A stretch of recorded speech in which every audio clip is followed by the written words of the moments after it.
Hello. आप सभी का स्वागत है। आज का बहुत ही सुंदर टॉपिक है। आज हम सुनते हैं कोट्स और सुनेंगे ये साइंस और स्पिरिचुअलिटी का मिक्स है। और आपको अगर शेयर करना है, आप कहाँ से जॉइन हो रहे हैं तो विल बी नाइस। आप चैट में लिख सकते हैं। मैं कोई कोट्स शेयर करना चाहूंगी। ये है विकासवादी फिजिसिस्ट नसीम हरमीन।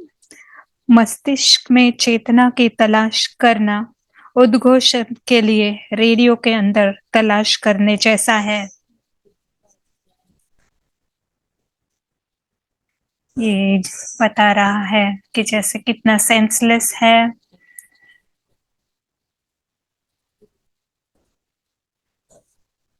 और दूसरा एक कोट है रिचर्ड डॉकिंस का, जो जीव विज्ञानी और लेखक हैं।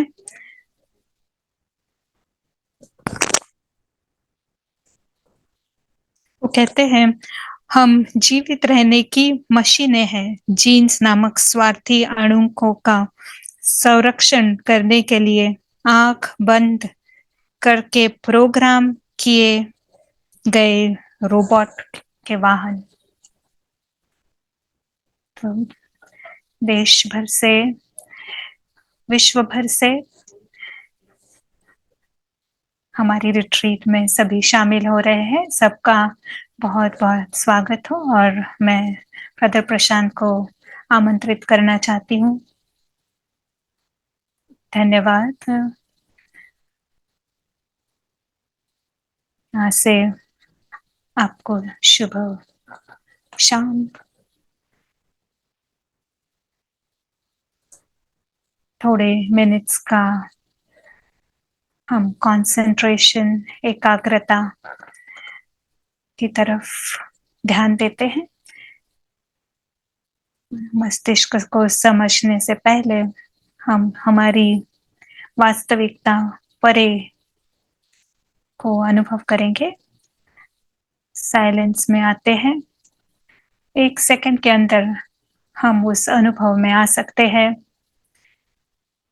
जो दुनिया है, इस भौतिक दुनिया के परे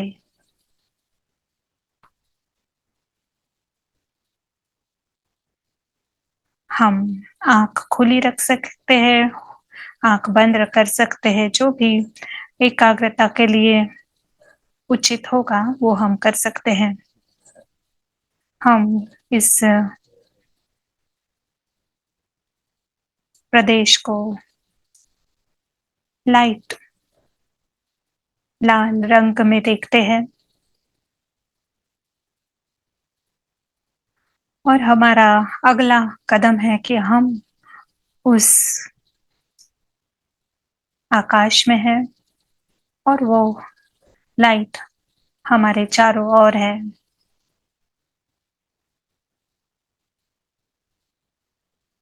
और हम इसका अनुभव एक्टिवली कर रहे हैं। वो प्रकाश और वो रंग।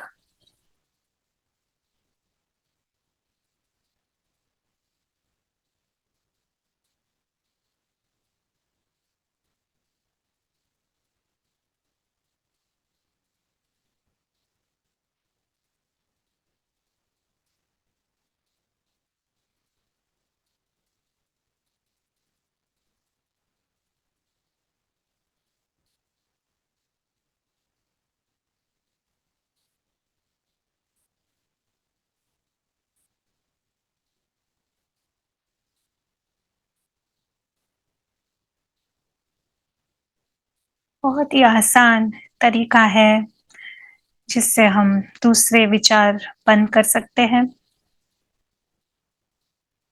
क्योंकि मन इसका अनुभव करने में व्यस्त है।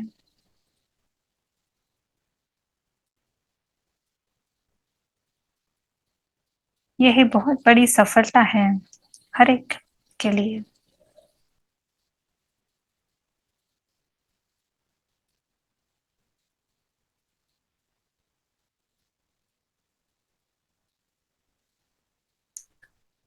एक स्टडी की गई जिसने बताया गया कि 95% हमारे जो विचार है वो साइक्लिकल यानी गोल गोल घूमने वाले होते हैं। तो कोई भी बात होती है जिसकी बात हमें 10 बार सोचने की जरूरत नहीं है। अगर कोई गाड़ी राउंड एंड राउंड अगर 10 बार जाती है तो उससे कुछ हासिल नहीं होता है। हम उस लूप में है, उस संकल्प में अगर बार बार उसी में रहते हैं तो हमारे एफिशिएंसी बहुत कम हो जाती है। तो यदि हम 1 मिनट 2 मिनट भी अगर कर सकते हैं तो इसका बहुत बड़ी इसका रिजल्ट मिलता है। हमारा मूड शिफ्ट हो सकता है और अल्पकाल के लिए वो साइक्लिक जो गोल गोल घूमने वाले जो संकल्प है वो कम हो सकते हैं। तो ऐसे जब हम एफर्ट्स करते हैं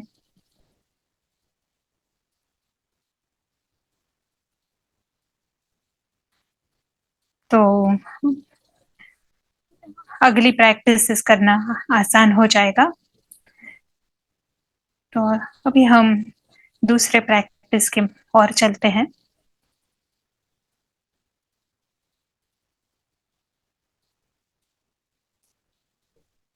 तो हमें हमारा लक्ष्य है कि देहभान से आत्मभान आत्मिक स्मृति में जाना। ईगो बंधन स्वरूप है और जो आत्मा है वो बंधनों से बाहर है। ये किसी के लिए भी सबसे नीची बात है और सोल कॉन्शियसनेस आत्माभिमानी स्थिति ये सबसे सर्वोच्च बात है। और भगवान या परमात्मा परमात्मा उसी कारण है। आज मुरली में हमने सुना कि यह 1 सेकंड की बात है, पर जब हम उसे एक्यूरेटली करते हैं तो इस अनुभव में हम आते हैं। हमारा लक्ष्य क्या है इस पढ़ाई, इस स्पिरिचुअल आध्यात्मिक पढ़ाई का, राज योगा का लक्ष्य है कि बंधनों से मुक्त होना, रावण से मुक्त होना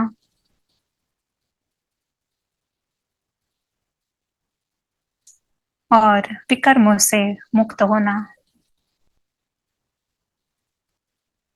ये अलग अलग दृष्टिकोण से हम सुनते हैं। हमें हमारे पुराने जो खाते हैं उन्हें चुकतू करना है। इसके बीच में विघ्न है हमारी पत्थर बुद्धि, अज्ञान का अंधियारा। जो पत्थर बुद्धि होती है वो हमें उस कहानी में से बाहर निकलने नहीं देते हैं।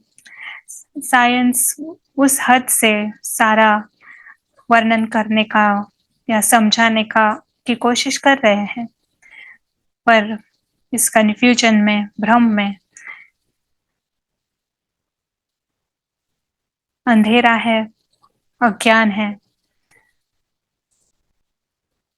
और जो ईगो है वो जीवित रहने के लिए बिल्कुल डट के कोशिश करता है। तो ईगो का भी अपना पूरा प्रोग्राम होता है। तो वो हर डेंजर को के लिए को रोकने के लिए तैयार है। ये हमारे चैलेंजेस है। तो हमें बुद्धिमत्ता से इसे देखना होगा, क्योंकि अंधेरा अगर हमारा विघ्न है, तो हम अंधेरे में रहकर इस युद्ध में लड़ नहीं सकते हैं। हम इस पे विजय नहीं पा सकते हैं जब हम अंधेरे में हैं। अगर आप उजाला करेंगे, लाइट करेंगे, तो आप जीतेंगे। रावण लाइट में जीत नहीं सकता।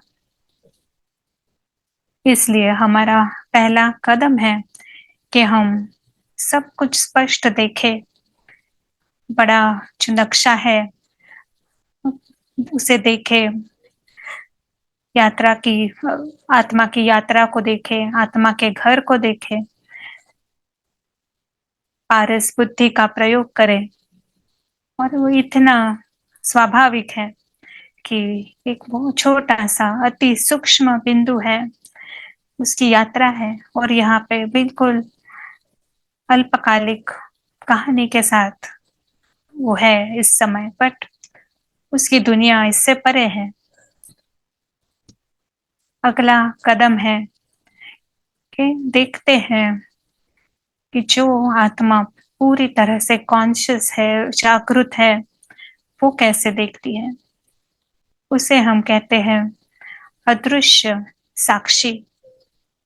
वो इस कहानी के लिए जागरूक है। उसे पता है कि ये उसकी दुनिया नहीं है। कहानी एक अलग वास्तविकता है। हम इस कहानी से कोई लगाव नहीं पैदा करते, इच्छाएं नहीं रखते। ये कन्फ्यूजन है, भ्रम है, उस डायरेक्शन में जाना, उस दिशा में जाना। इस समय प्रशांत बोल रहा है, ये इस कहानी में है, परंतु इस क्षण जो अदृश्य साक्षी है, वो जागरूक है कि ये स्टोरी है। उसे पता है कि वो इस कहानी से बिल्कुल अलग है। उसे उसकी अपनी परे की दुनिया पता है, और उसकी जो दुनिया है, वो संपूर्ण दुनिया है। वो अनादि दुनिया है, अलौकिक है।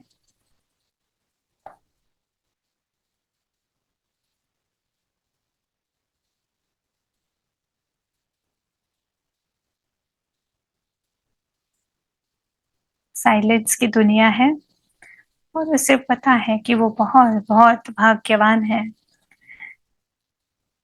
उसको पता है कि वो लकी है, भाग्यवान है, क्योंकि उसकी जो दुनिया है, वो खुशियों की है, प्रेम की है। उसे किसी से कुछ नहीं चाहिए। वो अनादि है, कहीं और से कुछ भी उसे किसी की भी ज़रूरत नहीं है। ये जीने का की खुशी है। उसे पता है सभी उसी तरह हैं, सभी अविनाशी है, सभी लकी है। उसे सिर्फ होश में आना है। उसे पता है कि सभी भगवान की, परमात्मा के परिवार के हैं, और परमात्मा सभी से प्रेम करता है। तो परमात्मा के संग में अपने आप को बिंदु स्वरूप में अनुभव करना उसके लिए बहुत आसान है, न स्वाभाविक है। इस स्टोरी में हमें मास की जरूरत है, परंतु इस स्टोरी के बाहर, परे, अलौकिक दुनिया में, जो अनादि है, जो दैवी है, उसे पता है सभी लकी है, सभी अविनाशी है, सभी हानि के परे है। यूनिवर्स सकारात्मक है, बहुत ही सुंदर है। इसलिए खुशी उसके लिए स्वाभाविक है। खुशी का वातावरण वहाँ नेचुरल है। अदृश्य साक्षी वो योगी है जो अदृश्य साक्षी है, वही आत्माभिमानी बन सकता है। हैरी वो वो आत्म का अभिमानी नहीं बन सकता है, क्योंकि वो तो कहानी का पात्र है, रोल है।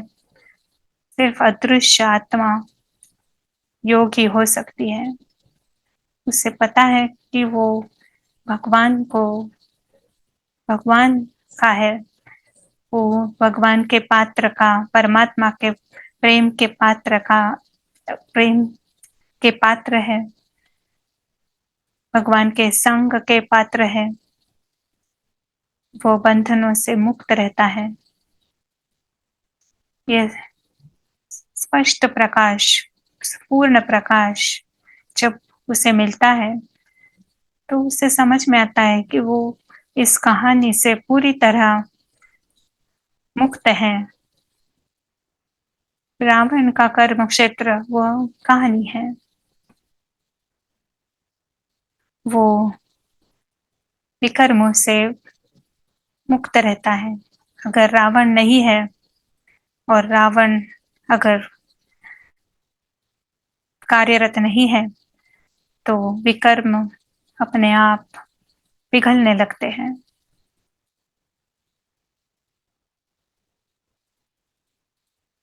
धन्यवाद।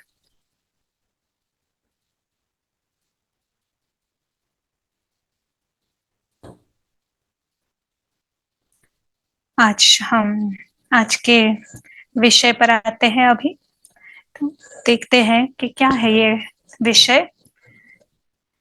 आत्मा मस्तिष्क के साथ क्या संबंध है, मस्तिष्क क्या करता है, आत्मा क्या करती है, मन क्या करता है, देखते हैं।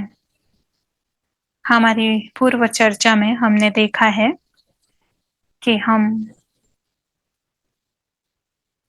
पूरी दुनिया इस रेखा से बताते हैं। अगर कोई जंतु है और उसे सिर्फ एक ही इंद्रिय है, तो उसे बहुत ही छोटी सी दुनिया उसके लिए है। जो दुनिया है वो तो बहुत बड़ी है, जो वो ब्लू रेशा से दिखाई दे रही है, पर उसके एक इंद्रिय से उसे दूसरा नहीं देख सकता है। मनुष्य के पास 5 इंद्रिय है, और उसकी वजह से मुझे और बड़ी दुनिया दिखती है। दूसरे जानवरों के पास और दूसरी कैपेसिटीज होती है, वो कुछ अलग भी देख सकते हैं। जो दुनिया हम देखते हैं उसे हम फिजिकल यानी भौतिक दुनिया कहते हैं, और जो साइंस है वो फिजिकल ऑब्जर्वेशंस पर डिपेंड करता है। तो उनकी हद भौतिक दुनिया है। साइंस के पास कोई भी टेक्निक नहीं है, तरीका नहीं है जो गैर भौतिक दुनिया है उसकी वो स्टडी कर सके। गैर भौतिक दुनिया वास्तविक दुनिया है, पर हमारा प्रॉब्लम ये है कि हमारे पास उसे परखने का, उसे अनुभव करने का या देखने का उसके लिए कोई इंद्रिय नहीं है। साइंस और फिलोसॉफी में जो भौतिक दुनिया है उसके बारे में ही वो स्टडी करते हैं, और वो कहते हैं कि उनके पास ये लिमिटेशन है, वो नहीं देख सकते हैं जो गैर भौतिक दुनिया है। अब प्रश्न लेते हैं कि ये आई कौन है, मैं कौन है। तो हम एक उदाहरण लेते हैं, एक मनुष्य का। वो 70 साल का है और वो कहता है कि मैं वही था जो स्कूल में 60 साल पहले जो मैं था, मैं वही हूँ। और मेडिकल सबूत देता है कि हर अणु जो जो छोटे बच्चे में था वो अब 70 साल के आदमी में नहीं है। वहां मेडिकल ने प्रूव किया है कि हर एक अणु रिप्लेस हो जाता है, बदल जाता है, क्योंकि शरीर के अंदर अपने आप को ठीक रखने के लिए सारा बदलता है। पर हम कहेंगे 70 साल के होकर भी कि हम कहेंगे मैं वही व्यक्ति हूँ।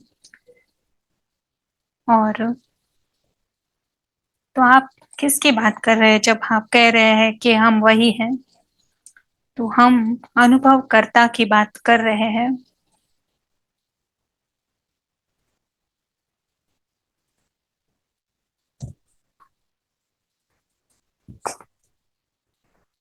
ये जो अनुभवकर्ता का जो रोल है, ये हमें आत्मा की तरफ ले जाता है। जो अनुभव करता है वो स्कूल में था, और जो अनुभव कर रहा है वो कंप्यूटर में इसका प्रेजेंटेशन भी देख रहा है। और ये जो एक्सपीरियंस है वो एटम और मॉलिक्यूल्स में नहीं है, वो अलग है। अगर वो भौतिक में नहीं है तो अनुभव करता अगर शरीर के लेवल पे नहीं है तो वो तो गैर भौतिक डायमेंशन में उसका अस्तित्व होना चाहिए। तो हम कहते हैं वो है आत्मा। और हम कहते हैं आत्मा अनुभव करता है। जो छोटे से बड़ा होता है, शरीर चेंज हो रहा है, बदल रहा है, शरीर पूरी तरह से बदल रहा है, पर आत्मा तो वही है। तो सिर्फ एक बात इसमें आ, ना करना था, ऐड करनी थी कि रेडियो आइसोटोप्स हम यूज कर सकते हैं।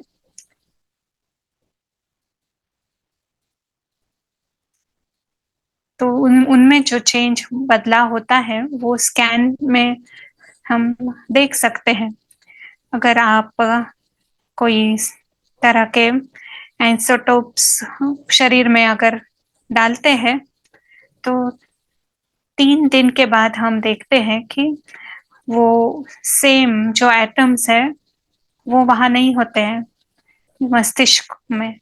यानी 3 दिन के अंदर सारे मस्तिष्क के जो अणु है वो बदल जाते हैं।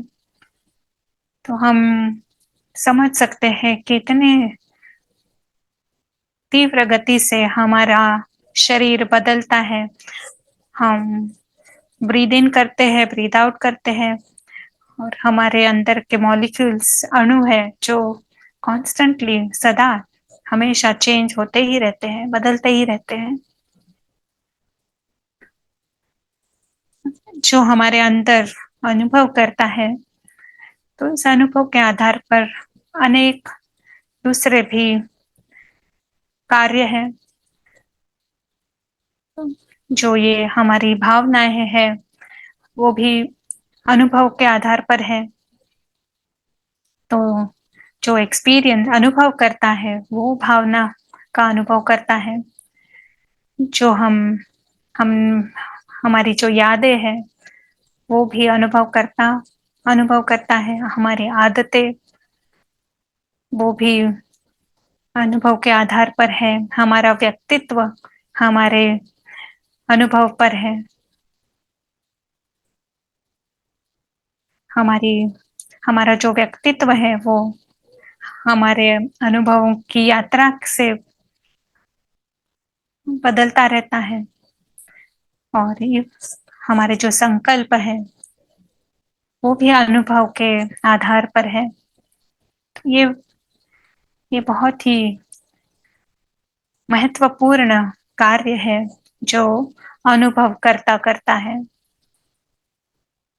तो तो हम कह सकते हैं कि जो ड्राइवर है वो आत्मा है और वह इस शरीर को इस्तेमाल कर रही है। हम ये सब समझते हैं, परंतु प्रश्न आता है कि तो कि मस्तिष्क का क्या क्या रोल है, क्या मस्तिष्क करता है? तो हम कहते हैं कि तो जो आत्मा है वो निर्णय करती है इमोशन भावनाओं को लेकर, याद को लेकर, अपने संकल्पों से भावनाओं के ऊपर वो निर्णय करता है। जो पायलट है, जो ड्राइवर है, वो है आत्मा और वो बहुत ही जटिल कंप्यूटर है उसके पास, जो ये सब का प्रोसेसिंग करता है। जो जो अभी टेक्निकल फील्ड में हम देख रहे हैं कि चैट जीपीटी और कंप्यूटर्स वो बहुत कुछ कर सकता है इन सभी का इस्तेमाल करके और 10 लोगों का काम कर सकता है। परंतु कोई एक व्यक्ति होता है जो उस कंप्यूटर को इस्तेमाल कर रहा है और जो फाइनल निर्णय करता है। तो हमारा जो मस्तिष्क है वो बहुत बुद्धिशाली है। उसके पास बहुत सारे कार्य करने की क्षमता है, एक साथ वो कर सकता है। परंतु जो इसका लीडर है, इसके इसका सबका, वो है आत्मा और वो सारे फंक्शंस जो है वो आत्मा के साथ रहते हैं और वो आत्मा के साथ जाते हैं। जब शरीर जब व्यक्ति मरता है, मृत्यु को पाता है, तो वो सारे आत्मा के साथ जाते हैं। ये जो भावनाएं है वो आत्मा के साथ जाती हैं। तो जो ये पत्थर साइंस जो है, विज्ञान जो अपने आप को भौतिक में हद में करता है, जो कोट हमने सुना के वो कह रहे हैं कि व्यक्ति जैसे एक मशीन है, तो आप जब मरते हैं तो जैसे मशीन मर गई और आपके अंदर प्रोग्रामिंग है कि आपने इस तरह से आपका बर्ताव होना चाहिए। पर ये जैसे पत्थर है, तो जैसे कि वो सब कुछ फिजिकल लेवल पर साबित करना चाहते हैं, तो आप वो हद में हैं। तो आप जो आत्मा जो कार्य कर रही है वो हम सारा श्रेय मस्तिष्क को दे रहे हैं।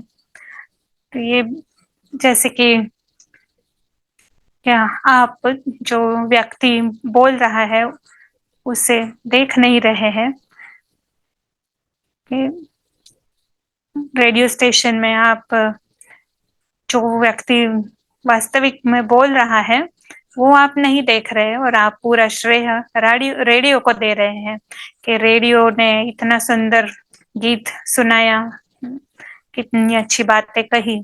तो ये सब आप जैसे रेडियो को श्रेय दे रहे हैं। ये इसी की तरह इतना।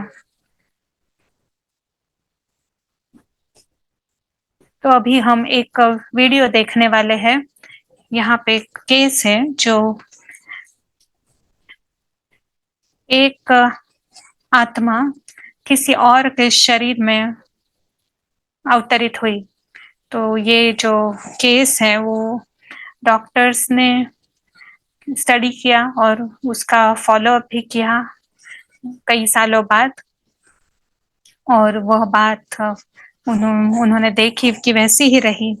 तो एक इस तरह की केस हम देखेंगे और उससे हम अंतर्दृष्टि हमें मिल सकती है कि कौन सा कार्य है जो आत्मा करती है और कौन सा मस्तिष्क करती है।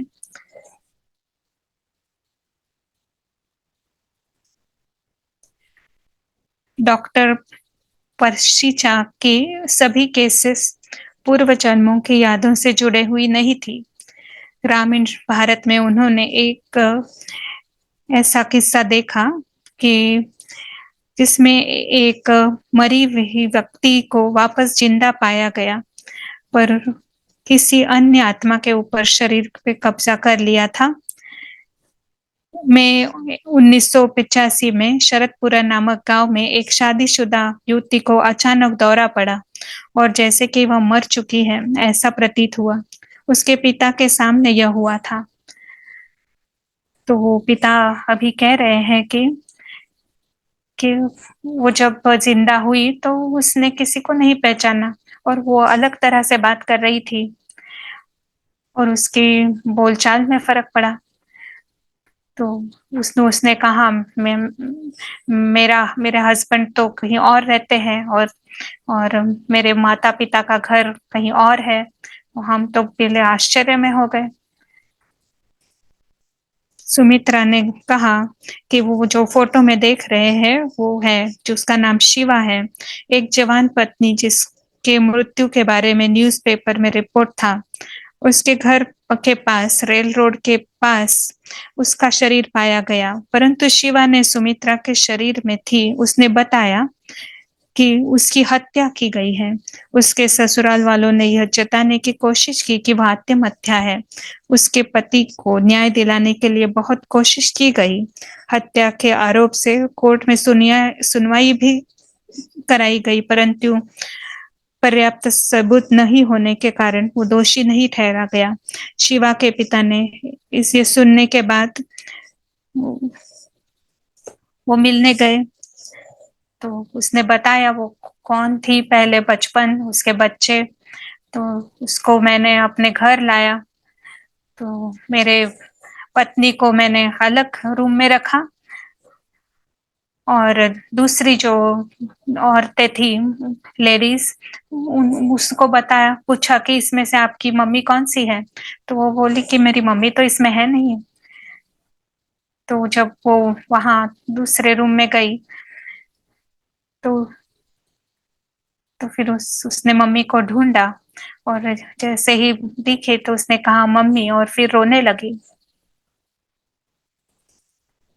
डॉक्टर पसरीजा ने सुमिता की बातें चेक कर कर अखबारों में जो कुछ लिखा था उसके अलावा उसने शिवा के जीवन के 16 अन्य वास्तविकताएं बताई, अखबारों में नहीं थी या पुलिस रिपोर्ट में नहीं था। सुमित्रा ने फोटो देखकर मरे हुए लड़की के संबंधी पर शिवा ने कर्जा करने के 5 साल बाद हम बिना बताए उस गांव में गए और सुमित्रा हमारे साथ बात करने में सहमति दी, पर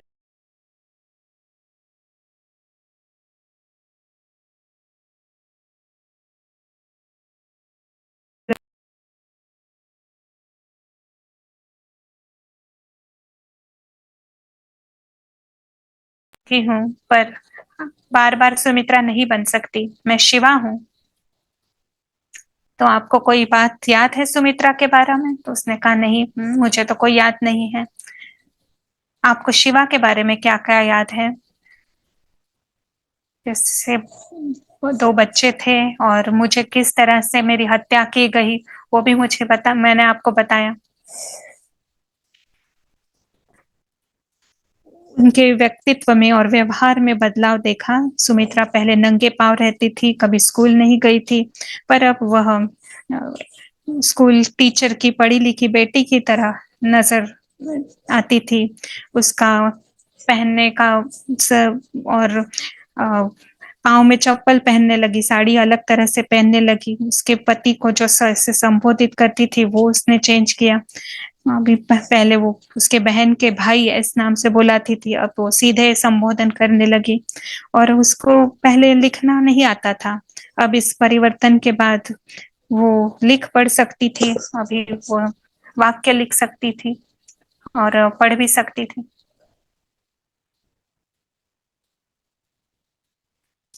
डॉक्टर पचरीसा ने देखा कि जहां पर भी पुनर्जन्म के बारे में मान्यताएं है वहां पे इसे देखना आसान हो जाता है, ये मान्यता कर लेते हैं।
जब एक आत्मा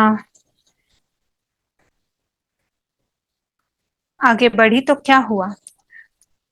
तो जो सुमित्रा की जो आत्मा थी वो आगे अपनी यात्रा में बढ़ी, पर जो शिवा का की जो आत्मा थी वो इस शरीर में उसने चालू रखा। क्या हमारी यादें, हम जब शरीर बदलते हैं तो चेंज नहीं होती है? पर इस बाद में जो है, जैसे हमें पता है कि जो हमारी यादें हैं वो हमारे साथ होती है, पर वो जब चाहिए तब शायद हमारे बाहर हमसे हम उसे बाहर नहीं ला सकते हैं। मुझे याद नहीं, शायद आ सकता है कि क्या नाम था, क्या हुआ था, वो मुझे कल याद आ सकता है। तो जो जो हमारे जो कार्य है वो वो जारी रहते हैं, पर मैं उसे किस तरह से अ, किस तरह से मैं इसे बाहर निकाल सकती हूँ वो अलग हो जाता है। ये बहुत ही अद्भुत लगा, अलग लगा कि बच्चे की का शरीर और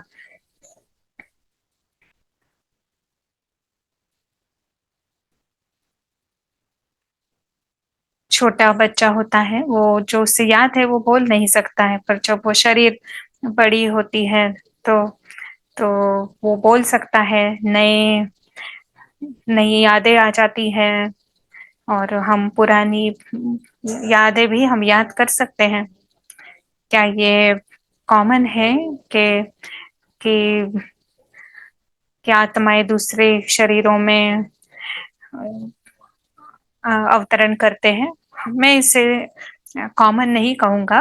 मैं खुद मैंने ऐसी केस नहीं देखी है, पर ऐसे होता है। तो पर पर्सनली मैंने नहीं देखा है। अगर कोई कहता है कि मैं ऐसा हूँ और मैं यहाँ आया हूँ, ये मैंने नहीं देखा है, पर ये होता है,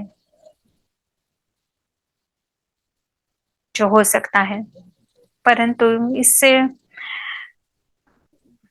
जो जोर मैं दे रहा हूँ वो है कि समझना कि जो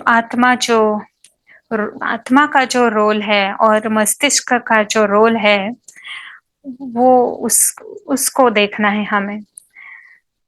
जब पत्थर साइंस इसे देखती है तो वो सारा श्रेय मस्तिष्क को देते हैं, जो आत्मा करती है। क्योंकि जैसे कहा कि जो सूक्ष्म है, जो दिख नहीं सकता है, वे उसे समझ नहीं पाते हैं। आज मैं एक पढ़ रहा था जिसमें था कि ये 2010 में ये स्टडी की थी, 13 साल पहले। उस समय उनके पास 9 million near death experience, America में एक देश में 9 मिलियन केसेस है नियर डेथ एक्सपीरियंस के, और 6% लोगों के पास को शरीर के बाहर बाहर रहने का अनुभव है। तो अगर आप पूछते हैं कि आपका क्या एक्सपीरियंस था इस शरीर से बाहर का, और जिंदा हूँ ये समझने का, और जब वो समझते हैं कि कोई जीवन है इस शरीर के बाहर भी, पर पर साइंस कहता है कि ये सब कुछ बहुत अच्छा है, बट हम इस इंफॉर्मेशन को अब उपयोग नहीं कर सकता है, और वे अपनी अपनी जो पुरानी चाल है वही चलते हैं। तो हमें इस पत्थर जो मेडिकल साइंस है उससे परे जाना है और मस्तिष्क के बारे में हमें समझना है।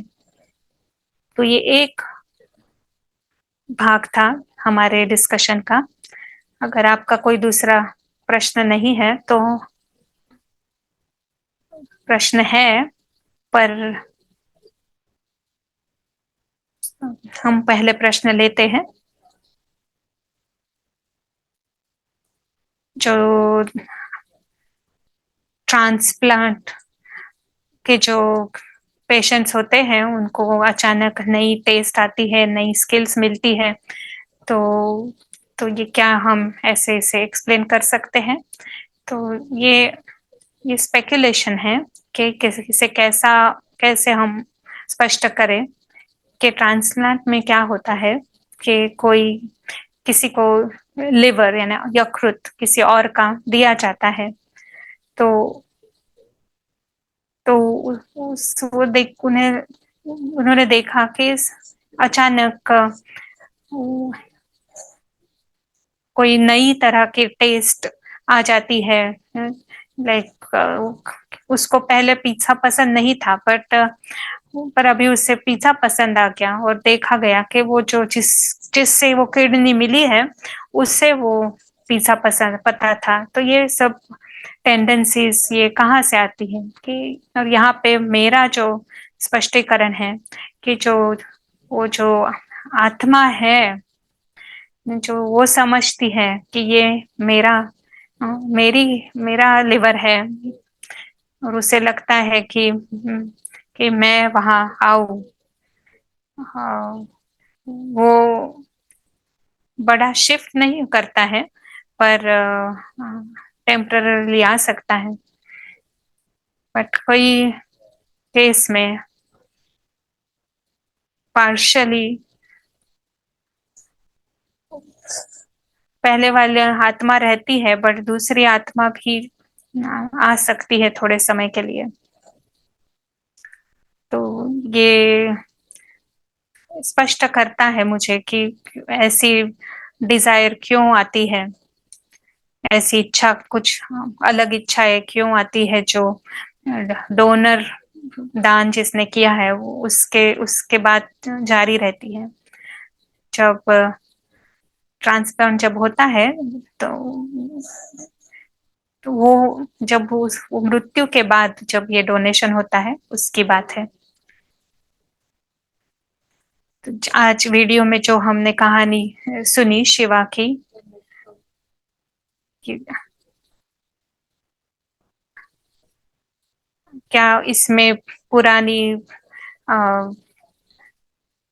पुरानी लाइफ से ज्यादा लगाव है, इसके वजह से हो सकता है। तो यह अभी कलयुग में हर एक की अटैचमेंट बढ़ती जा रही है अपने शरीर के साथ, तो वो शरीर छोड़ना नहीं चाहते हैं।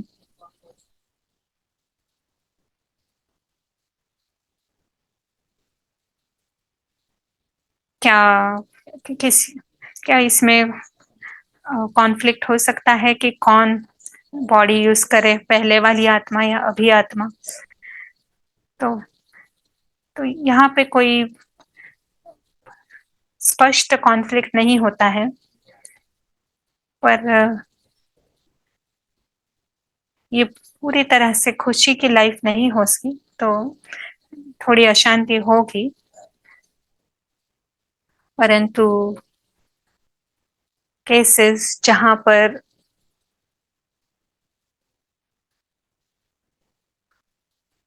जो नई आत्मा जो अवतरित होती है वो अगर पवित्र है, संत संत महात्मा, और वो अगर किसी और का शरीर यूज करती है तो वहां पे हारमनी होगी। तो ये डिपेंड करता है कि कौन सी आत्मा ने कब्जा किया। अगर जिस आत्मा ने कब्जा किया वो अगर अपवित्र है और रावण है उसमें, तो उसमें ज्यादा अशांति हो सकती है। एक और प्रश्न है। डेजावू यानी अचानक ऐसे लगना कि मैंने ये पहले कभी देखा है। क्या ये पहले जीवन की पहले साइकिल की मेमोरी है? पर ये अलग बात है। ये पु ये पहले वाली साइकिल चक्र की बात है। ये हमारे अभी के चर्चा के साथ नहीं है।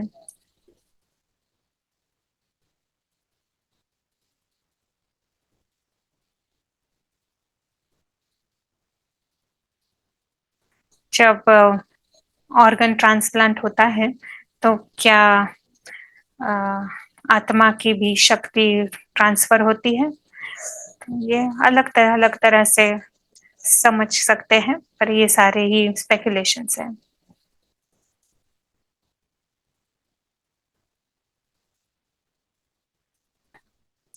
कॉग्निटिव फंक्शन यानी पहचान का फंक्शन आत्मा के अंदर है, शरीर के पास नहीं है। मुझे आज चर्चा करनी थी कि दो अ, भाग जो है मस्तिष्क के, उसके बारे में, बट हम उसके बारे में शायद कल बात करेंगे। पर अभी हम अनुभव के लिए टाइम देते हैं।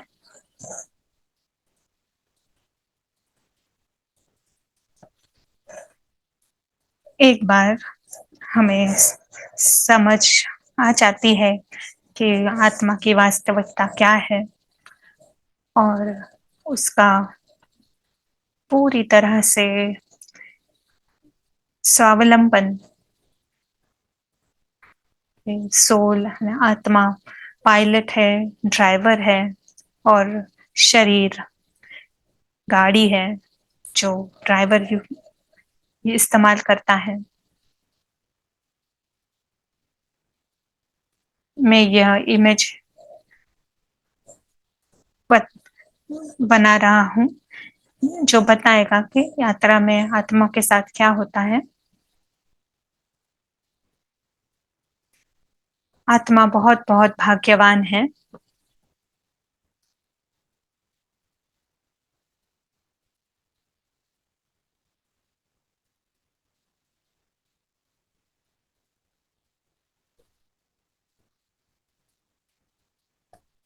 अविनाशी होना यह बहुत बड़ी बात है। एक बार आप अविनाशी है ये समझ जाते हैं तो इस सारी ये जो क्षुल्लक छोटी छोटी बातें हैं, इससे आप मुक्त हो जाते हैं। वही आत्मा जब वो अपने आप को शरीर समझने लगती है और उसे लगता है कि वो खत्म होने वाला है, तो फिर अंतर मन में पैनिक आ जाता है।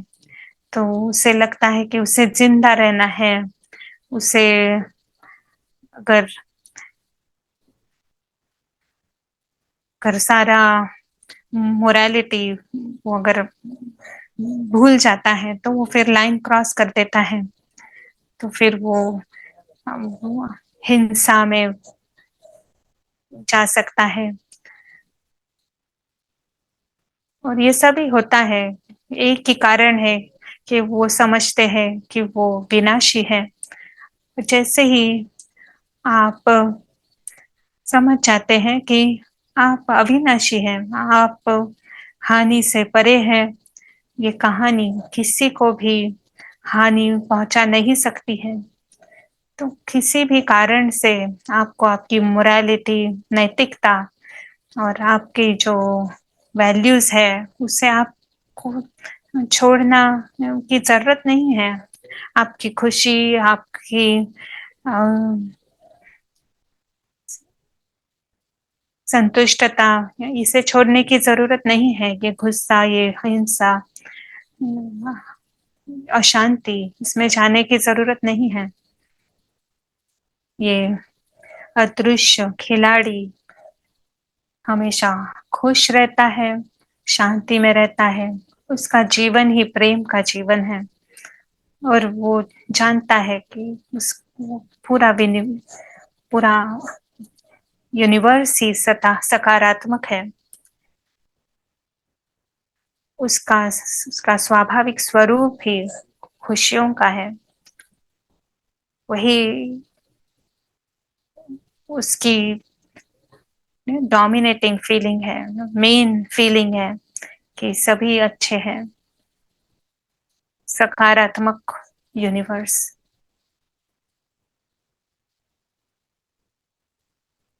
और वो सकारात्मक यूनिवर्स अभी भी जारी है, पर हम उसे अनुभव नहीं कर सकते हैं क्योंकि हम इस कहानी में, भौतिक दुनिया में बह गए हैं। ये कहानी ने हमें फंसाया है। कहानी में चमक है, सोना है, गीत है, नृत्य है और चैट जीपीटी है। और क्या है? और इस बॉक्स के अंदर बहुत बहुत सी चीजें हैं और कभी सिर्फ एक ही गीत इनफ है कि वो इसके अंदर फंस जाए। और ये आत्मा के सिर्फ यही कमजोरी है। ये अदृश्य आत्माओं का एक ही कमजोरी है कि वो इस कहानी से, इस चमक धमक सोने से वो फंस सकता है। अगर वो शक्तिशाली है तो वो उसे रोक सकता है, ज्यादा रोक सकता है। और अगर वो उसे रोकता है तो वो उस अद्भुत दुनिया को अनुभव कर सकता है। भगवान की दुनिया, परमात्मा की दुनिया, परमात्मा का परिवार, अविनाशी दुनिया, सारे अनुभव वो कर सकता है। अभी इस समय सभी ने इस लाइन को क्रॉस कर दिया है। सभी पूरी तरह से ब्लॉक्ड है कि उस इस वंडरलैंड का कुछ भी अनुभव नहीं होता है। वो अपने आप को भी अनुभव नहीं कर पाते हैं, तो हम उसे कहते हैं वो बेहोश है। इस स्थिति में, इस बेहोशी की स्थिति में ईगो वर्चस्व करता है, स्वामित्व करता है।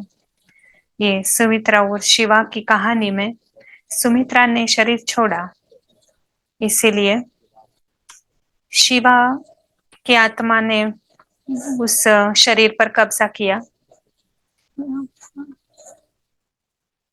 वो जैसे ही वो शरीर फ्री था तो उस आत्मा ने उसके ऊपर दाव कब्जा किया। तो ये जो अदृश्य राजकुमार है, जब वो बेहोश होता है तो ये ईगो है, वो होश में आ जाता है। वो टेक ओवर करता है, वो कब्जा कर लेता है। और विश्व में अभी यही बात हो रही है। क्या ये ईगो प्रॉब्लम है? ईगो हमारा जीवन पे प्रभुत्व रखे, हमारे मन पर प्रभुत्व रखे, ये बहुत बड़ी समस्या है। क्योंकि ये जो ईगो है ये इस कहानी में रहता है। ये अज्ञान का स्वरूप है, बंधनों का स्वरूप है। और अगर उसकी यह स्थिति है, बंधन और अज्ञान स्वरूप है, और उसका कोई भी चाहता नहीं है कि कुछ चेंज हो जाए। उसे लगता है बहुत ही स्वाभाविक है इस कहानी में जीना।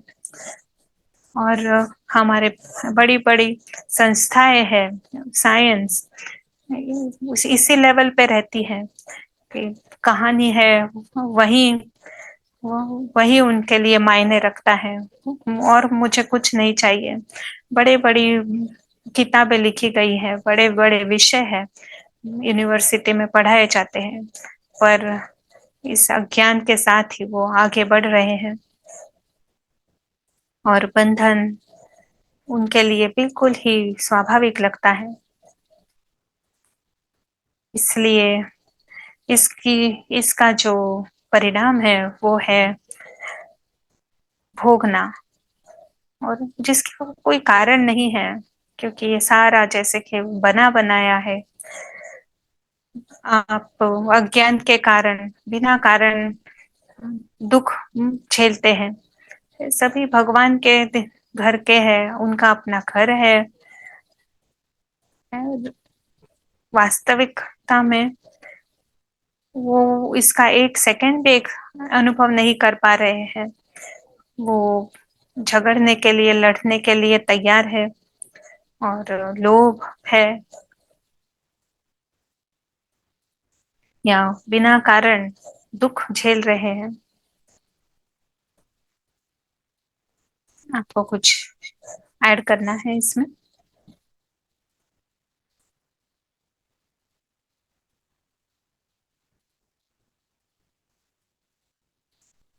एक बार जब हम ये बड़ा पिक्चर देख लेते हैं और हमें ये स्पष्ट होता है, अब हमें क्या करना है कि हमारा पूरा लक्ष्य है योग का, राजयोग का, कि हमें आत्मा का दोस्त बनना है।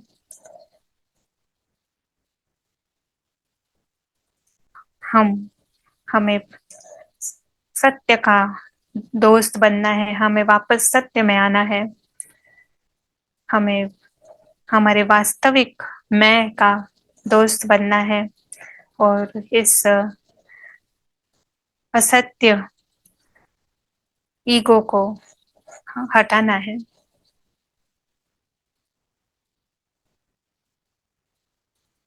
और इसीलिए हम यहाँ हैं। हर मिनट जब हम सही तरीके से, सही विधि से जब हम अपने ऊपर कार्य करते हैं, तो आप इसमें से बाहर निकल रहे हैं। प्रक्रिया शुरू हो गई है, और ये आपको मदद करती जाएगी। आज का 1 मिनट वो आपको कल मदद करेगा। जितना भी आप करते हैं वो आपको मदद करेगा। आप इसमें से बाहर निकलते जाएंगे, और नीचे जाना, इस स्टोरी में जाना, ये हमें बंद करना पड़ेगा।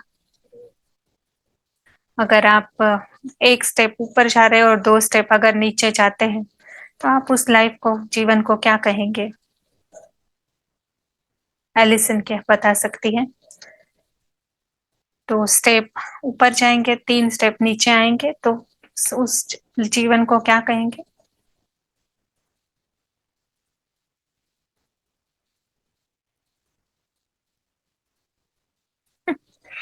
चाचा अच्छा लाइफ। तो आप 2 स्टेप आगे जाते हैं, 3 स्टेप पीछे आते हैं।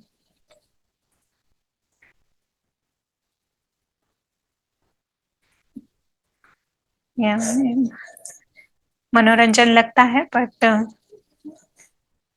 नकारात्मक है। तो हम थोड़े समय का आगे बढ़ने की के लिए समय निकालते हैं।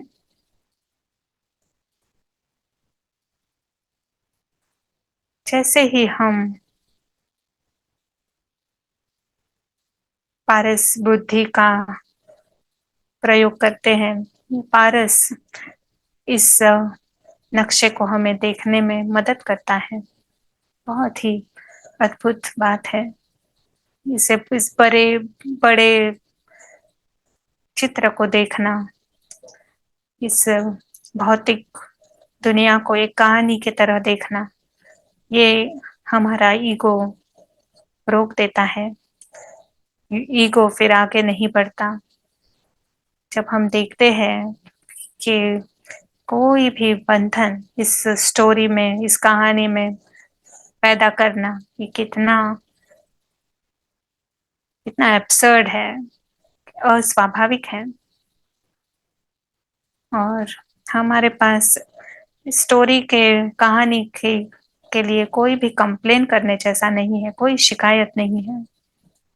हम देखते हैं कि हाँ, ये सिर्फ अच्छे शब्द नहीं है, पर हम हम वास्तविक में देख रहे हैं कि जो भी हुआ, उसकी कोई शिकायत नहीं। इससे हैरी पॉटर और सिंड्रेला की स्टोरी से ये कुछ अलग नहीं है। सब स्टोरी है,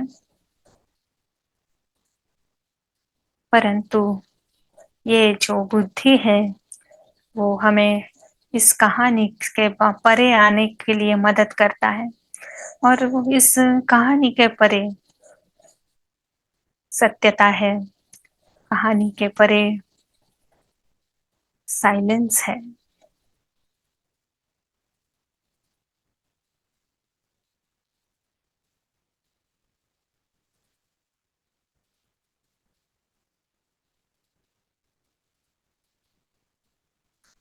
ये अनादि आत्माओं की दुनिया है।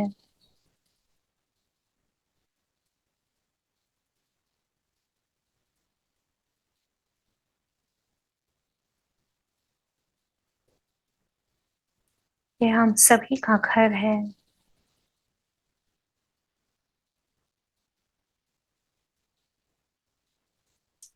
हम सिर्फ पारस बुद्धि से इसे देख रहे हैं। सिर्फ मेडिटेशन का अनुभव नहीं है, ये हमारा घर है। हम सभी वहाँ के हैं। सत्य घर है और सच्ची सत्य दुनिया है। अब तक हम कहानी की दुनिया में थे, और ये सत्य दुनिया है। सत्य परिवार है, सिर्फ बिंदु स्वरूप नहीं है। ये सच्ची फैमिली है, जिन्हें हम अनादि से जानते हैं। ये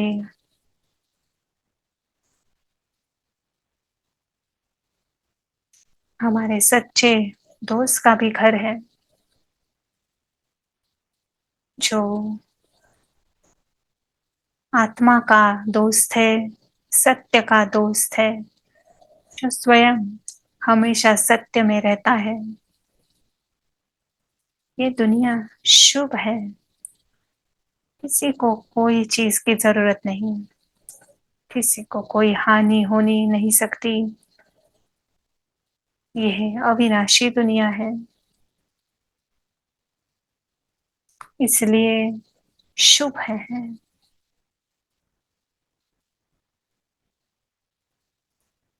ये खुशी की दुनिया है, और खुशियों के साथ उसके दोस्त आते हैं।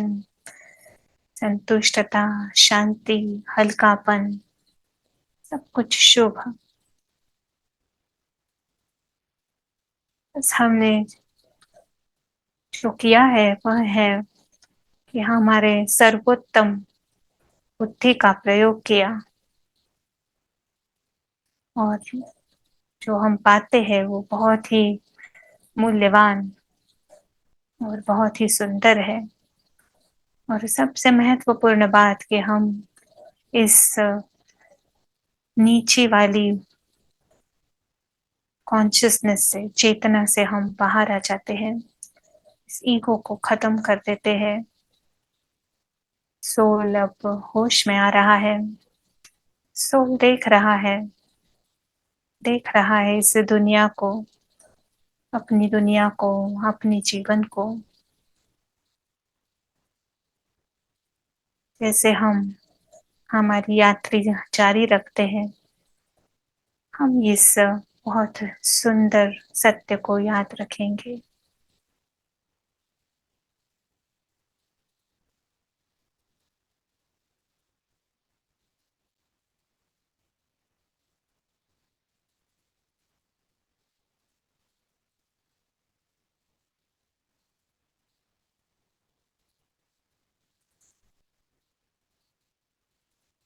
अगर आपको कोई कमेंट्स है, प्रश्न है, तो हम सुनेंगे। उसके बाद रूम्स होंगी और फिर हम वापस मिलेंगे।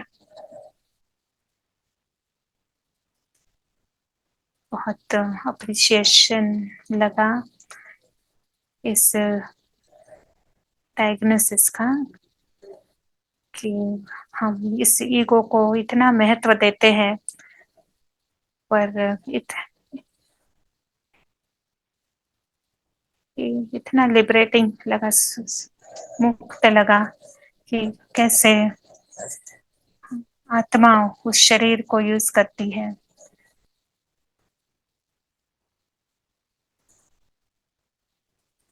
जो यहाँ पे प्रश्न है वो पूर्व वीडियो से कनेक्टेड है।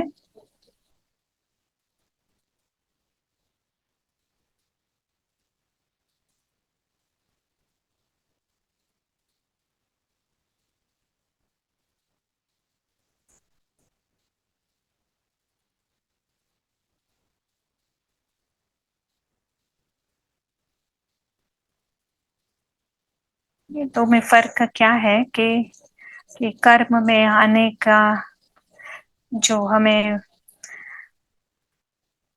बहुत खींच होती है इस ड्रामा में एक्टिंग करने की, उसमें, और हम पूरे जागृति से जब हम आते हैं तो उसमें क्या फर्क है। तो अदृश्य साक्षी, अदृश्य आत्मा जागृत नहीं होती है, बेहोश होती है वो इस चमक से और सोने से।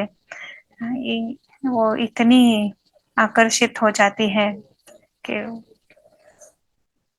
ईगो हमारे जीवन पर वर्चस्व रखता है। इस कलयुग में हमारे पूरा जीवन ईगो बेस्ड है। हमारा पुरुषार्थ है कि इस आत्मा को अटेंशन से सत्य में लाना, ये कदम बहुत जरूरी है। एक बार जब वो होश में आ जाता है और उसे इसका अनुभव हो जाता है, उसके वंडरलैंड का जो अविनाशी होने का जो अनुभव है, ये सिर्फ इंफॉर्मेशन ज्ञान नहीं है, पर यहाँ पे अनुभव से जुड़ा है। जब वो जो समृद्ध अनुभव ऐसे करता है तो दिल भी विशाल और मन भी विशाल हो जाता है, समृद्ध हो जाता है। आपने कहा कि क्या आपने कहा कि 95% जो हमारी संकल्प होते हैं वो गोल घूमते हैं, साइक्लिकल होते हैं। हाँ, ये सही है। जब स्टडी की गई तो उसमें यही पाया कि 95% साइक्लिक होते हैं, और वो ऐसा भी कहते हैं 70% निगेटिव होते हैं। पर मैं कहता हूँ कि अगर जो साइक्लिक है वो व्यर्थ है, अगर हम गोल गोल घूम रहे हैं तो वो सारा व्यर्थ है। तो सारे ही साइक्लिकल जो संकल्प है वो वेस्ट है, व्यर्थ है।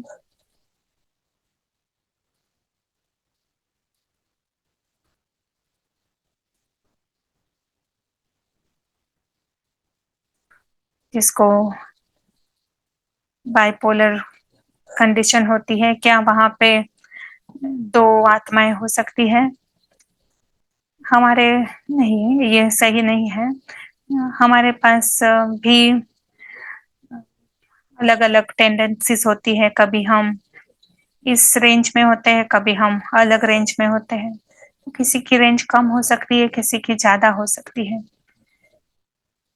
यहाँ पे केसेस है मल्टीपल पर्सनालिटीज के, वो बहुत रेयर है और बहुत अलग होते हैं। यहाँ पे जैसे देखा शिवा और सुमित्रा का की कहानी, ये बहुत रेयर केसेस हैं जिसमें जैसे दो अलग अलग पर्सनालिटीज दिखाई देती है, जो सीनियर होते हैं, जो बच्चे की तरह व्यवहार करने लगते हैं। तो तब आत्मा में क्या हो रहा होता है, मस्तिष्क का कोई भाग है जो जैसे गाड़ी होती है और ड्राइवर बहुत अच्छी तरह चलाने वाला हो सकता है, परंतु अगर गाड़ी जब पुरानी हो जाती है तो गाड़ी में भी तीसरे चौथे गियर में नहीं जा सकती है, तो आपको कोई नीचे वाले गियर में ड्राइव करना पड़ सकता है। तो ऐसे कुछ होता है जब मस्तिष्क और शरीर जब बूढ़ा होता है तो कोई कार कोई पार्ट होते हैं वो काम नहीं करते हैं। तो वो ऐसे भासता है कि बच्चों की तरह है, पर कोई बच्चे जैसा लगता है। पर कोई ऐसे होते हैं वो कभी गुस्सा भी हो सकते हैं ज्यादा। तो ये सारा डिपेंड करता है कि कौन सा पार्ट यूज हो रहा है। तो ये जो हद आ जाती है गाड़ी में, तो उससे कौन सा ड्राइवर की कौन सा एक्सप्रेशन बाहर आएगा वो देख सकते हैं।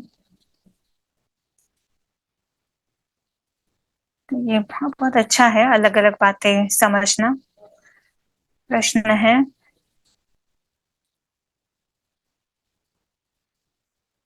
जिन्हें पार्किंसन जैसा डिजीज है, जो जिन्हें याद नहीं रहता है, क्या वो सोल्स के साथ जाता है? आंसर दिया है कि बिल्कुल सही है।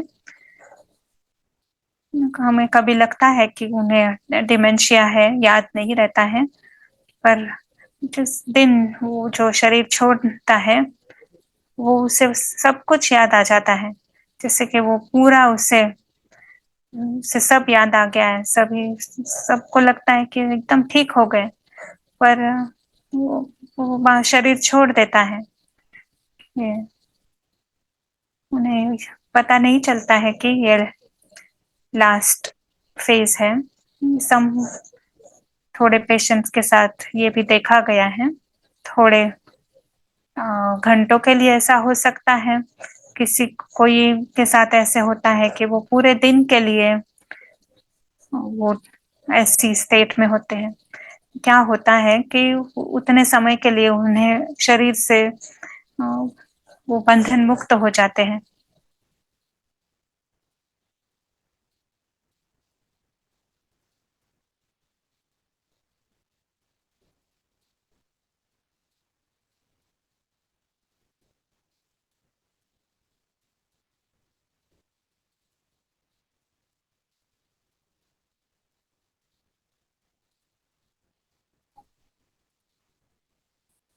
आपने शायद इसका आंसर दे दिया है कि आत्मा और मस्तिष्क का कनेक्शन कैसे, संबंध कैसे समझा जाए, जैसे पार्किंसंस जैसे डिजीज में, रोग में।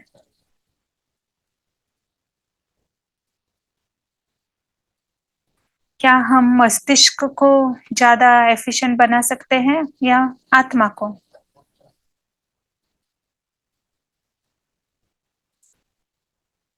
जो मेडिकल वर्ल्ड में हो रहा है वो मस्तिष्क में की लेवल पे होता है।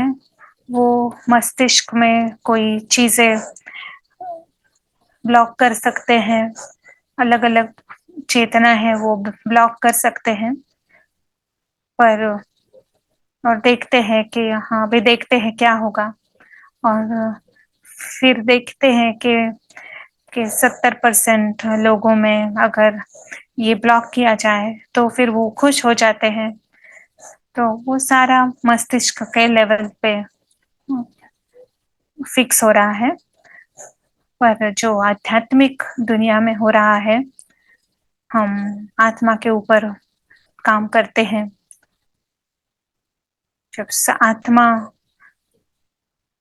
इस अज्ञान से मुक्त हो जाती है, आत्मा अपना सत्य डायमेंशन जान जाती है, और वो जब सकारात्मक में रहती है तो फिर मस्तिष्क और दूसरी बात बाहर नहीं ला सकता है।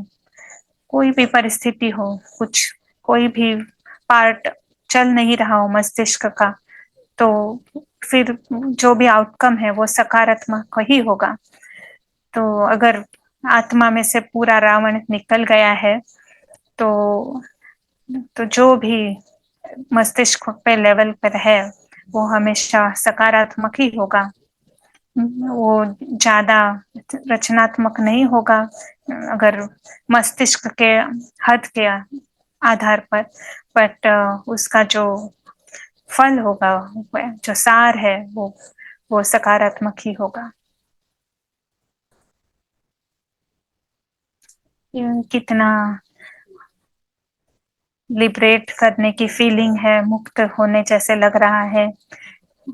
और समझ के कि जो कार की हद लिमिटेशन है वो ड्राइवर की लिमिटेशन नहीं है।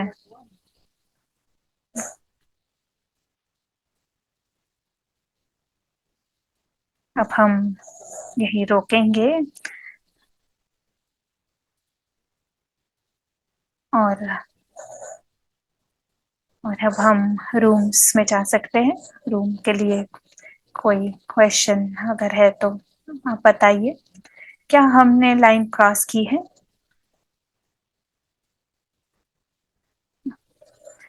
ये जो मस्तिष्क की जो चर्चा है वो तो सिर्फ हमारे इंफॉर्मेशन के लिए थी, परंतु हमारा जो मेन विषय है वो है, क्या हमने लाइन क्रॉस की है?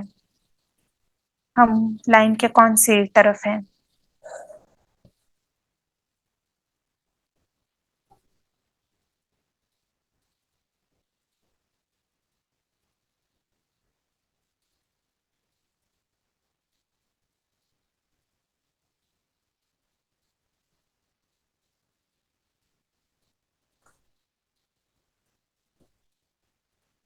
हम कौन से तरीके इस्तेमाल करें इस स्पाइरल बंधनों से बाहर निकलने के लिए? आपके लिए क्या क्या क्या चीजें हैं जो वो आपको मदद कर रही है?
बहुत अच्छा रहेगा अगर आप आपकी चर्चा का सार टाइप कर सकते हैं।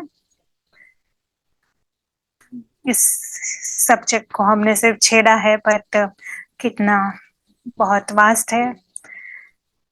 एक है कि हम कैसे मस्तिष्क और आत्मा को कैसे अलग कर सकते हैं, समझ सकते हैं। उसे अधिक जानने के लिए एक बार प्रशांत भाई ने एक उदाहरण दिया था कि एक व्यक्ति को मस्तिष्क पे बहुत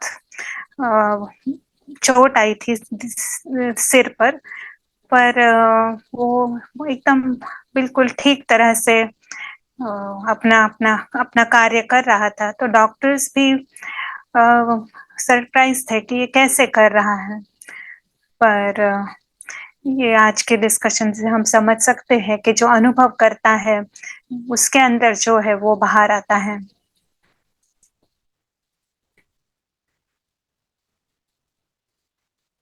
इस कहानी को एक बड़े छोटा करना है और उसके अगेंस्ट बड़ा पिक्चर देखना है।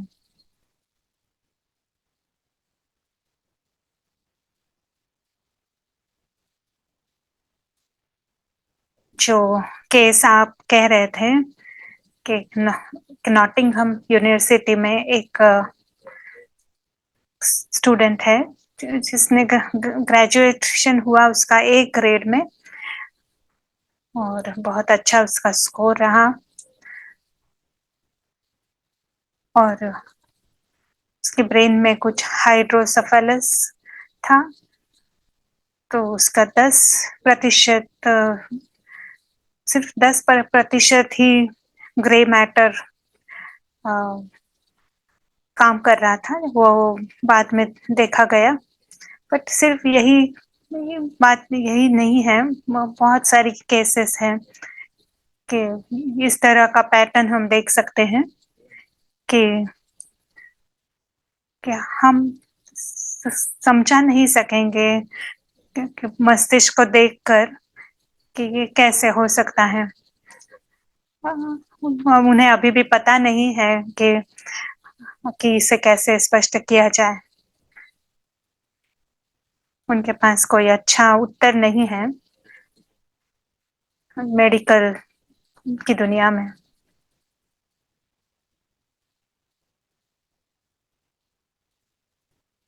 पर ये बहुत अच्छा है नो पता होना कि आत्मा अच्छी है, ड्राइवर ठीक है, बहुत अच्छा है, तो भी अगर गाड़ी ठीक पे ना हो तो भी वो पड़ाव तक पहुंच सकती है।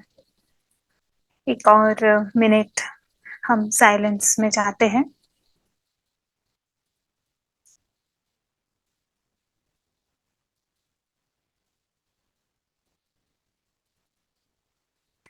हमारी जो शांति है वो समृद्ध शांति है, उसकी वैल्यू है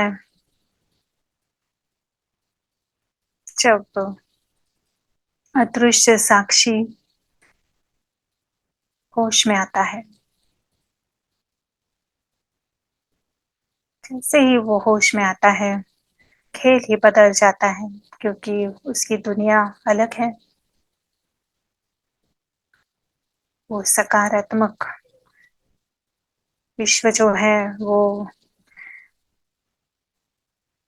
स्टोरी नहीं है, वो सिर्फ स्टोरी है। स्टोरी को हम यूनिवर्स नहीं कह सकते हैं। जब हम सारा पूरा एक साथ देखते हैं बिग पिक्चर, तो वो यूनिवर्स है। जब अदृश्य साक्षी जागृत है तो वो समझ जाता है कि ये जो यूनिवर्स है सकारात्मक है, ये दुनिया ही खुशी की है, शांति की है। ये सारी दुनिया बहुत ही अच्छी है, प्रामाणिक है, सभी के पास बहुत ही सर्वोच्च गुण है, सभी स्नेह मूर्त है। उसका कारण है कि उन्हें पता है कि वो अविनाशी है। हम इसका जितना अनुभव करेंगे, उतना औरों को इसका अनुभव करना आसान होगा।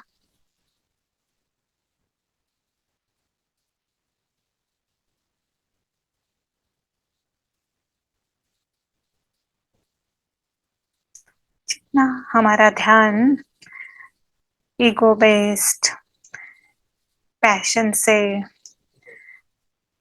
कहानी में होगा, तो जैसे जो हम उसके ऊपर लाइट प्रकाश डाल रहे हैं और हम दूसरों को उड़ने में विघ्न डालते हैं, या हमारे संकल्प, हमारे समय, सबका मूल्य है।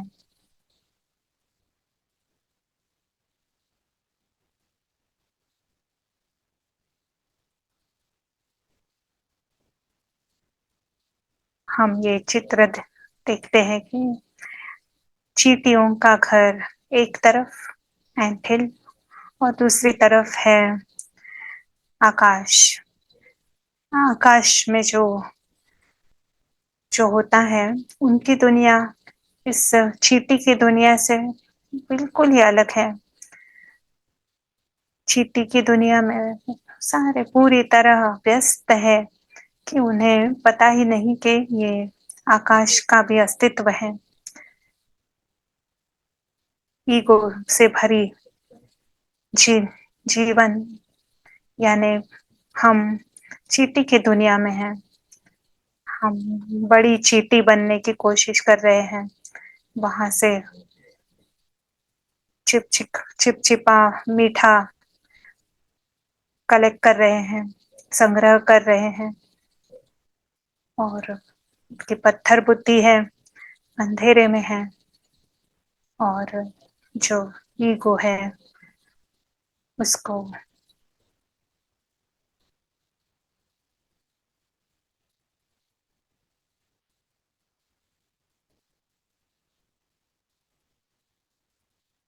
वो जैसे गुरुत्वाकर्षण है ईगो को पकड़ के रखने के लिए उस चींटी की दुनिया में, और पत्थर बुद्धि से और अज्ञान के अंधेरे से और ईगो भरी जो लाइफ है, ईगो ही है जो हमें इस सकारात्मक यूनिवर्स का अनुभव करने नहीं देता है। इस खेल में आप समझ रहे हैं, आपको एक बार उस स्काई, उस आकाश का अनुभव हो जाता है, तो आपको पता चलता है कि बस मुझे वो है, और मुझे सिर्फ सही दृष्टि, वृत्ति, बुद्धि, ये मुझे इस्तेमाल करना है, और अब आज नहीं तो कल मैं जरूर उस आकाश की दुनिया का अनुभव करूंगी।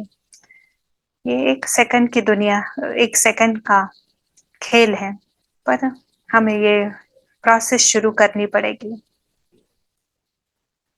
बहुत ही बड़ी बात है कि हम पारस तो हमारे पास है, जितना हम इसका इस्तेमाल करेंगे वो ज्यादा पावरफुल, शक्तिशाली बनेगा। ये सारा खेल ही ऐसा है। जिस समय भी आप इसको इस्तेमाल कर रहे हैं, आप इस खेल को जीतते हैं, आप आकाश को पाते हैं, आपको पंख मिल जाते हैं, यानी हमें अनुभव होने लगते हैं। हमारी जो यात्रा है वो कल्पना नहीं है, ये कोई विजुअलाइजेशन नहीं है, पर यह है अनुभव। और अनुभव होता है जब हम आत्मा के आत्मा को होता है, जब आत्मा प्रयास करती है तब अनुभव होता है। जब हमारा आध्यात्मिक जो हमारा पुरुषार्थ है उसमें अगर ईगो मिक्स है, तो फिर वो हमें इस आध्यात्मिक अनुभव नहीं करने देता। क्या ये संभव है कि ईगो इस आध्यात्मिक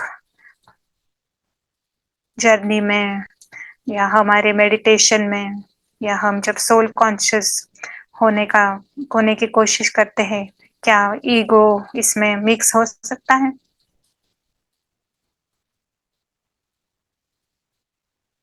अगर ईगो आता है तो वह विजुअलाइजेशन हम कर रहे हैं, पर जो गहरा अनुभव है वो वो नहीं होंगे। अगर आपको गहरा अनुभव चाहिए तो आपको इस ईगो को पूरी तरह छोड़ना पड़ेगा। ईगोलेस स्टेज यानी निरअहंकारिता आना, कर्माती स्टेज, उसको टाइम लगेगा, परंतु अभी हमें उसे उसके उसे पार करना है। क्या ये संभव है कि ईगो को ये आध्यात्मिक पुरुषार्थ करना संभव है, या क्या ईगो हमारे पुरुषार्थ के अंदर मिक्स हो जाता है? आपके क्या तरीके हैं? आंसर आ रहे हैं यस।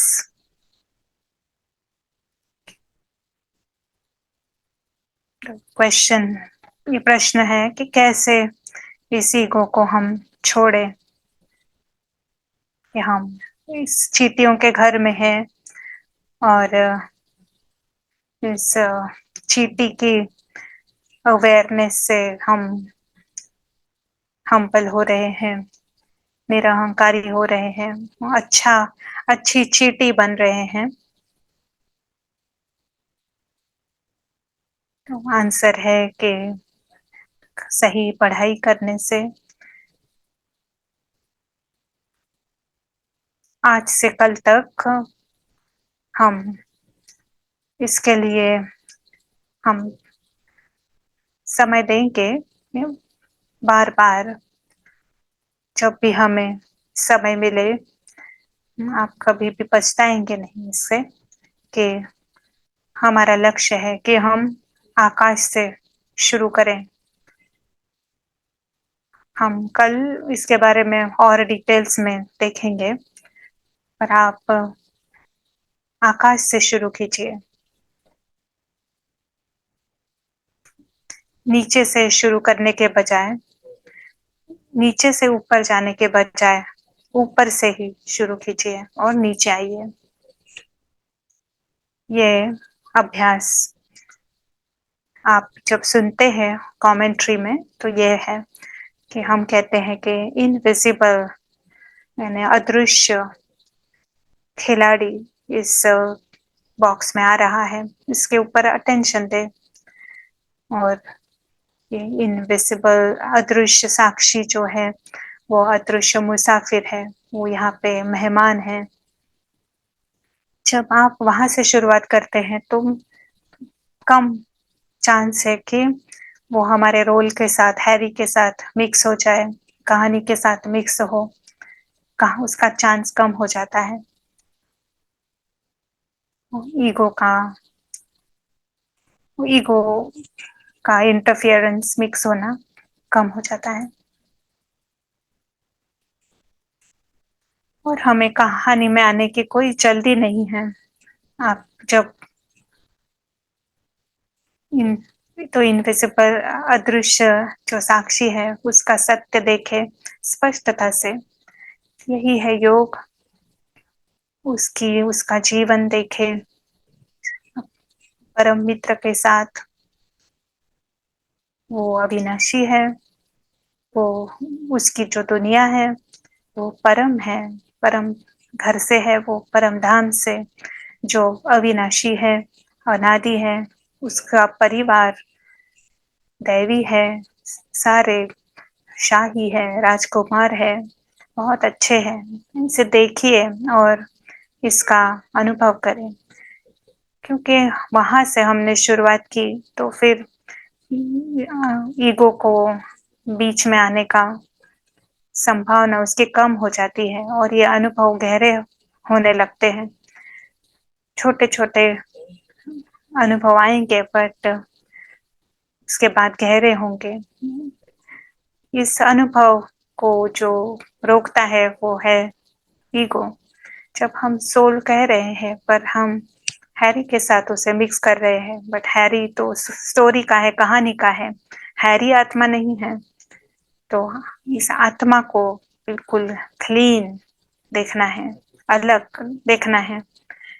जैसे हम कहते हैं कि प्रशांत इस कहानी का है, प्रशांत बोल रहा है बट ये कहानी का है। पर उसी समय हम आत्मा को देखते हैं जो होश में है और उसकी जो दुनिया है उसे हम अनुभव करते हैं। तो इसका ये जो फ़र्क है दो में ना, उससे उससे हम क्लियरली देख पाए। उसकी जो दुनिया है वो वंडर की दुनिया है, बहुत ही अद्भुत है। यहाँ हम बात कर रहे हैं अविनाशी होना, कोई भी इच्छाएँ नहीं, कोई निराशा नहीं। परमात्मा के साथ जीवन और सत्यता का जीवन और परिवार के सभी रॉयल है, कितनी बड़ी बात है। हम उस चींटी की दुनिया से, चींटी के घर से बाहर आकाश में, ये बहुत ही अद्भुत देन है। हमें इसके लिए तैयार होना है। इतने बड़े इनाम को पाने का के लिए हमें तैयार होना है।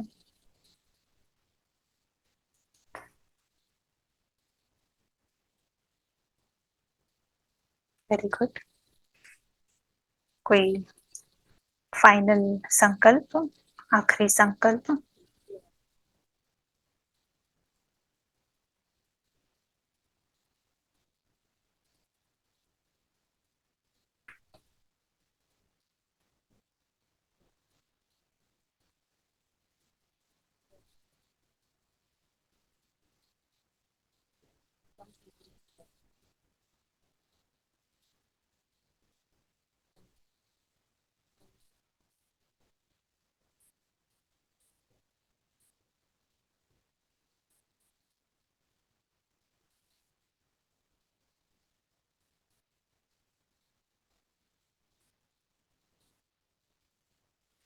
एक प्रश्न है,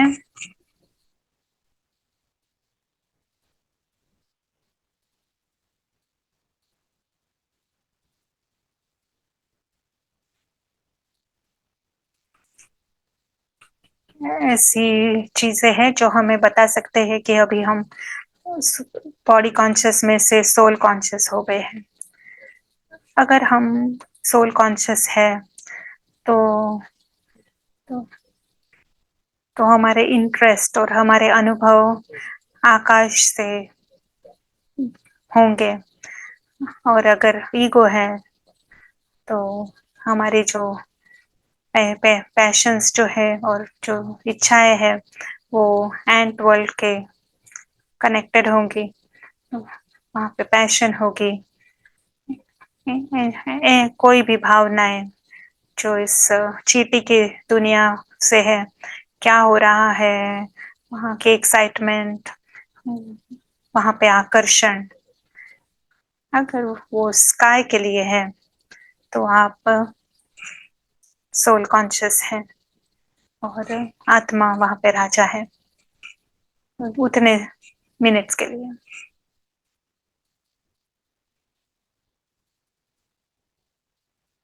ये सेकंड बाय सेकंड का खेल है।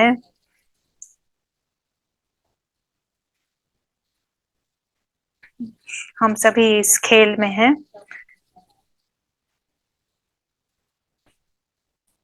हम अपने आप को सम्मान देते हैं, तो वो जो जो तो वो अपने आप को इस जो क्लीन जो आत्मा है उसे देखे, उसका सम्मान करे। तो शिफ्ट, ईगो जो डोमिनेंट हो गया है उसे छोड़कर अपने आप को सम्मान से देखे। अब हमारे साथ ट्रिल भी है, अगर कोई होमवर्क है तो प्रशांत भाई दे सकते हैं। जैसे हमने कहा होमवर्क है कि इस अनुभव में आना,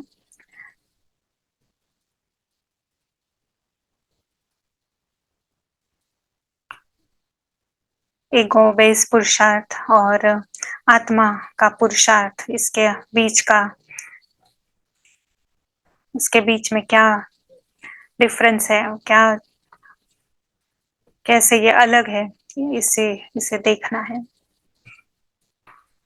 अगर उसमें ईगो नहीं है तो आपको बहुत गहरी एक्सपीरियंसेस, गहरे अनुभव हो सकते हैं। सिर्फ विजुअलाइज करना और अनुभव करना, इसमें बहुत बहुत बड़ा अंतर है। बाबा ने अभी इस रिसेंटली अंडरलाइन कराया कि अनुभव मूर्त बनो। आपको ऑल द बेस्ट, हम कल मिलेंगे।